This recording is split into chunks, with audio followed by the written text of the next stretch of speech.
Hey everybody, it's me, Pam, Dragon Moon Creations. Welcome back to my channel. I just came back on here. I've been on it a while. Yeah, been having some back issues, lower back issues, and hip, and yeah, there for a while right before Christmas. It was like the week before Christmas. Oh my gosh, I couldn't even move. It was bad. I went to the chiropractor the Monday before Christmas, and I was able to move around because I was having people over for Christmas Eve. And then I haven't been back on my craft table. My cats have taken over my craft table. And then I went back the Thursday after Christmas, and he adjusted me again. And mostly I've been sitting on ice and doing a little bit of stretching. Yeah, it's been bad. So, and then I go again. I probably should have gone today because last night I tripped over my cat again, or one of my cats. It's kind of hard. There's 6 cats in the house, you know. They're always running to get in front of you. Anybody that has cats knows they just run ahead. They have to be in front of you. So I tripped over my cat last night. And I could go today, and I probably should go today, but my finances are saying wait till Thursday.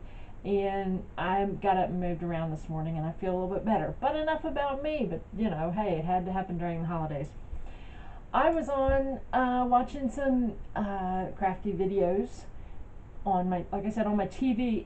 I can't comment on my TV, but I rarely just sit at the computer anymore. Either at my TV or I have my phone with me watching a video or whatever. But I was watching, and the cats, I tell you, cat hair and ick. I was watching, I just happened to run across a video in my subscriptions, and it was Midge's Mountain Crafts. And I believe I subscribed to her because of Robin over at Robin's Feathered Nest. Anyway, I was watching, she had the 10 crafting goals for 2020, and she said, you know, and she listed them. She said there had been so much, I think it was much ado about the the dreaded COPPA thing. She said, let's just get back to crafting, you know, and there's all this drama. Let's just get back to crafting because that's what we do. And she was getting ready to work on her Valentine cards, which I need to start on some of those too. But I said it's a good idea. Let's set some crafting goals, and I've got my list, and I'm actually gonna pin it up in my room, so every time I'm back here I can get the inspiration for my crafting goals. Now you can set the goals, it's like setting a New Year's resolution, but you know, it's trying to actually reach those goals. That's the hard part. And you may reach 1 or 2, you may complete all of your crafting goals, but I thought it was good, and I thought that, is her name really Midge? Is it really Midge? Is your name really Midge? But anyway, I thought she had a good point. Let's have some strictly crafting goals. So I wrote them down, and I'm going to read them to you. I do have a caveat on one of them. I have a little stipulation on one of them. Wait a minute, I think my eyelashes are sticking together. What there's left of them, nobody tells you that when you get older, your eyelashes, they stick straight out and then they start falling out. So yeah, something else to look forward to. Okay, 10 crafting goals for 2020. Number 1, of course, is stay organized.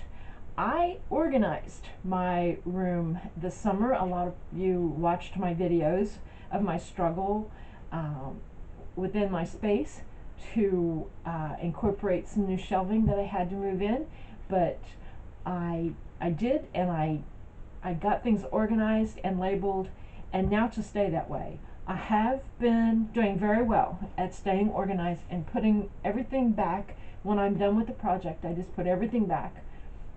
I've been very good at that. But I was cleaning out a month or so ago because I was getting ready to bring all my Christmas stuff down. It was a month or so. And I was cleaning out my spare bedroom, which is where all the Christmas stuff ends up, right? So, and cleaning it up, straightening it out, you know, And I found a tote that had come out of my car a long time ago. The last time I traded, probably a year or so ago. And inside the tote was 2 packs of paper that somebody had given me so long ago. And not my style, but I said, sure, I'll take them, because we're paper hoarders. We, anything craft, yeah, I'll take it. And I have no room for that. My shelves are full, my rack is full, so I have nowhere for it. So that is, and the box, I don't know if I ever showed you the box that had some paper packs and loose paper from, again, about a year ago, D-Stash, a local D-Stash. So anyway, those are the only things that really aren't organized. So I just stay organized, number one. Number two, I want to develop as a card maker. I don't want to get so elaborate that the cards cannot be mailed, but some things, if you are going to give it to someone, hand it to them, it can be a little fancier and a little more dimensional. So I want to keep developing as a card maker. I never thought I would make cards. I never thought I'd make some of the cards that I've actually produced, and I've been really happy with developing as a card maker. So, and I want to keep doing it. I want to, keep pushing myself. Excuse me, I burped. I want to keep pushing myself as a card maker. So number two, I want to develop as a card maker. Number three, I want to use my stash. Don't we all say this? Stay organized and use the stash. It's really so critical. I know that some of us have hoard vaults, and there are some papers that we will never use, and that's fine. That's called a collector's item.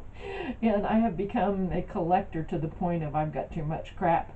So let's use our stash. That's number three on my list, use my stash. It could be number one at this point.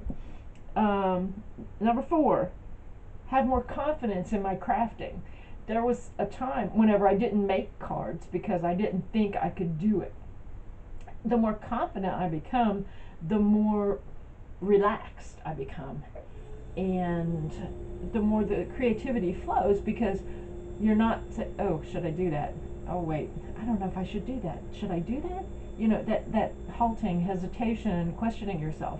I want to be more confident in my crafting, my card making. I want, in journals, or just anything that I do as a craft, I want to be more confident and trust myself. Just do it. That's how creativity flows. Have you ever watched a painter painting the abstract, which I don't know if abstract art is art, but they just go start throwing stuff in it. What do they say, throw an idea out there, if it sticks on the wall, how you keep it. Well, you just got to do it. And if it doesn't work out, there's always another piece of paper. Oh my goodness, do we have other paper that we can, there's always, you can always start over. But sometimes happy accidents, is that called serendipity? Whatever. I want to be more confident in my crafting. Number five, I want to develop more as a journal maker. I've always wanted to make the journals, and that's another thing where confidence comes in.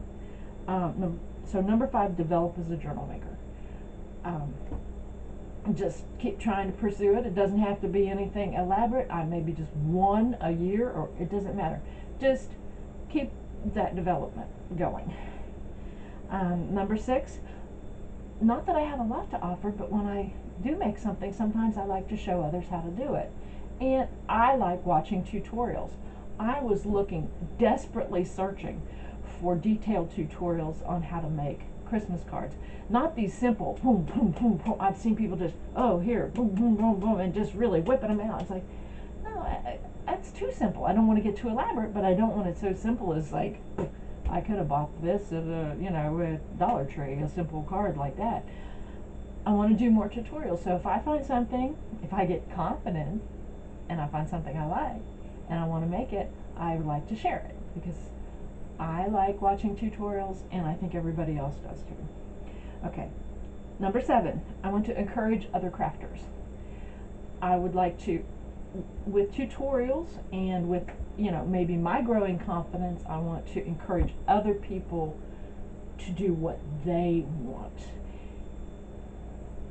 just listen to yourself. And I just want to encourage you to just go for it. Go, have the confidence, develop what you like, what you want to do. Just, I want to encourage other people to do what they love. Number 8, less unnecessary craft buying. This is such things as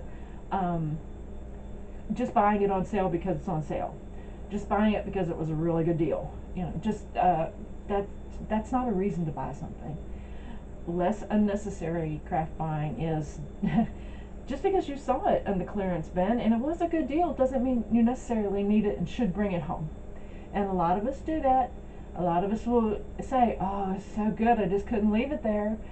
But we all complain and worry and fret and stress about, I have so much stuff. And it goes back to using your stash. So less unnecessary craft buying, such as, I've been wanting to try shaker cards, but do I really want to try it so much that I would go and have to buy the sequins and the little bits and bobbles that go in the shaker cards and all that? Do I want to do that? Not at this moment. I don't. And even just to try it once, you have to buy all those materials. Now, if it was something I said, I really want to do shaker cards, and this is what I'm going to do, and I'm going to do a lot of them, then I could justify the expense. But right now, no. I think just simple card making for me. This does not include, of course, buying a new die or a stamp or card bases. That I consider those necessary to the craft. But just saying, oh my gosh, I saw this paper pad and it was only $7. Oh my goodness, I have enough paper to literally make a boat that would probably float. So less unnecessary and I guess spontaneous buying of craft supplies. Okay.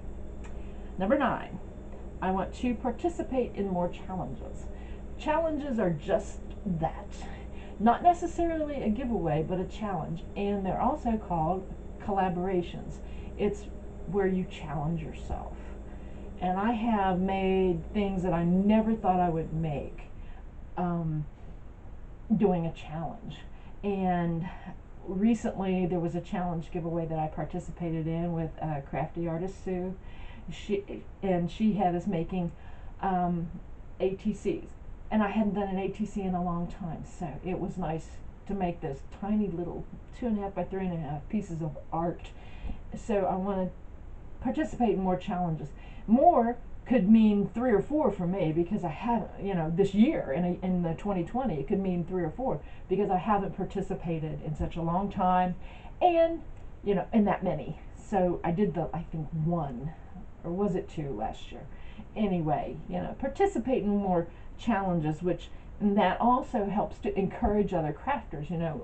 We like, that it helps us know that somebody is watching our channel and right there with us.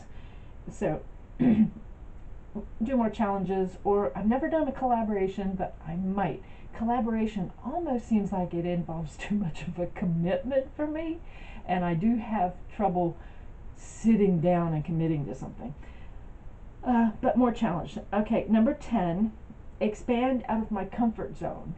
I have a certain colors that I like, and things that I like to do with those colors. Mostly it's a color. I am color challenged because I just like certain things. It's either Halloween or it is in the neutral palette. And I think I want to expand out of my comfort zone into other color things that I'm not really comfortable with. And I know that I've done used to do challenges where I was out of my comfort zone, and it would be like a pink, something had to be done in pink. I'm not big on pink, but I want to expand out of my comfort zone, and I think if I do the challenges, it will help me expand out of my comfort zone. So there we go. Number 1, stay organized. 2, develop as a card maker. 3, use my stash. 4, have more confidence in my crafting. 5, develop as a journal maker. 6, do more tutorials. 7, encourage other crafters. 8, less unnecessary craft buying. 9, participate in more challenges. And 10, expand out of my comfort zone. So there you go. So thank you, Midge, at Midge's Mountain Crafts. making me think about this and setting these goals for myself. And I'm going to take a piece of tape and I'm going to tape it right up there to where I can look at it when I'm in here to make sure that I'm at least trying to meet some of my crafty goals for 2020. Now, go over and watch Midge's video. I think hers is called 10 Crafting Goals for 2020. I just said mine were crafty because she was using the word crafting and crafty interchangeably. So I'll upload this and I'll see if I can. I'm horrible at linking videos. Maybe I need to watch a video on how to link a video. Alright, anyway, that was it. Just come on here to do this, and I will be back because I am having my challenge and it is almost January, and I will be having the details of that very soon. How you can enter very simply and how you can get extra entries. Alright, and the prize, and it'll be a while. I may not even have the drawing till the 1st of February, so you'll have all of January to do that. Anyway, this is about the 10 crafting goals for 2020. And like I said, thank you, Midge. Go over, check out her little video that she put up, and everybody have a nice day and a safe and happy New Year. Bye. Gotta turn this off now.